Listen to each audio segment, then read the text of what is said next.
रहीम अस्सलाम वालेकुम। ईद की आमद है और शीर खुरमा की बात ही ना हो तो ऐसा तो नामुमकिन है। आज हम बना रहे हैं शीर खुरमा। शीर खुरमा जो है वो असल में दूध को कहा जाता है और खुरमा जो है डेट्स को, खजूर को या नॉर्मल छुआरों को कहा जाता है। छुआरे डाल के घंटों दूध पकाया जाता है। ये देखें मैंने छुआरे रखे हुए हैं, कुछ मैंने काट लिए हैं और कुछ ये 3 साबुत हैं। मैं ये दूध मेरा उबला हुआ है, हल्की आंच पे दूध पक रहा है। मैं इसमें ये छुआरे डालती हूँ।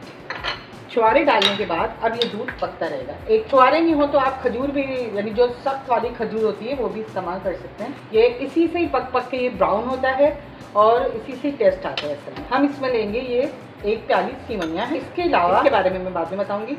ये आधी प्याली चीनी है और ये जो है ये पिस्ते और बादाम गर्म पानी में मैंने भिगो दिए थे। इससे छिलका उतर जाएगा पिस्तों का और ये इसी तरह से साबुत इसमें यूज़ होंगे। हम इनको फ्राई नहीं करेंगे, ना ही हम सेवइयों को फ्राई करेंगे। ऊपर से हम घी का इस्तेमाल करेंगे लेकिन घी में किसी चीज़ को फ्राई नहीं करेंगे। उसके अलावा ये थोड़े से नट्स हैं, पिस्ते हैं, बादाम हैं, काजू हैं, मैंने मोटा मोटा काट लिया है। इनको हम गार्निश में यूज़ करेंगे। इसके अलावा ये जो चीज़ है ये है पिसे हुए, गले हुए, पके हुए, पिसे हुए चावल। अब ये खीर तो है नहीं, ये तो शीर खुरमा है। लेकिन शीर खुरमे में भी मेरी सास जब बनाती थी, वो शीर खुरमा बनाती थी तो वो चावलों को भिगो के उबाल के इनको पीस लिया है। ये 2 टेबल स्पून है, क्योंकि 1 किलो है तो 2 टेबल स्पून बहुत हैं। क्योंकि जब हम ये दूध मेरा पक रहा है, अभी दूध कम से कम 1 घंटा ये पकेगा। देखें खजूर के साथ ये कम से कम 1 घंटा भी ये पकेगा। इसके बाद में इसमें चीज़ें ऐड करूँगी। ये देखें ये हमारा दूध 1 घंटे से पक रहा है और ये जो छुआरे हमने इसमें डाले थे, देखें ये कुछ पक के कुछ इस तरह से हो गए, बहुत सॉफ्ट हो गए हैं। अब इन्हें दोबारा इसी के अंदर पॉइंट पे हम इसमें चावल हैं 2 टेबल स्पून हम ये इसमें ऐड कर देंगे। टेस्ट देना है थोड़ा सा। ये आधी प्याली चीनी है, हम जब ये भी ऐड कर देंगे। नट्स जो हैं ये देखें बादाम के मैंने छिलके उतार लिए हैं और इनके 2-2 टुकड़े कर लिए हैं, ये भी हम इसमें ऐड कर देंगे। अब इसे हम पकाते रहेंगे और चलाते रहेंगे कि ये नीचे लगे ना।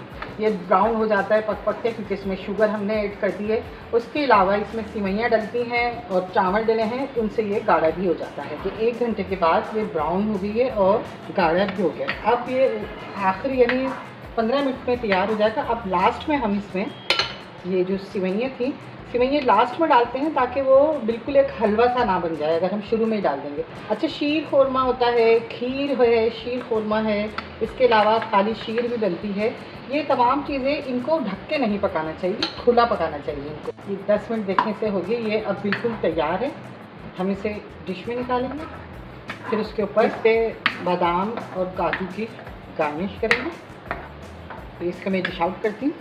इसमें जो हमने छुआरे डाले थे वो बहुत सॉफ्ट हो गए और खाने में बहुत अच्छे लगते हैं। उनका टेस्ट ही बिल्कुल चेंज हो जाता है। ये देखें ये शीर खुरमा हमारा बिल्कुल तैयार है। अब हम इसे गार्निश करेंगे। इसे शाही फील देने के लिए हम थोड़ी सी इसके ऊपर ज़ाफ़रान भी डालेंगे।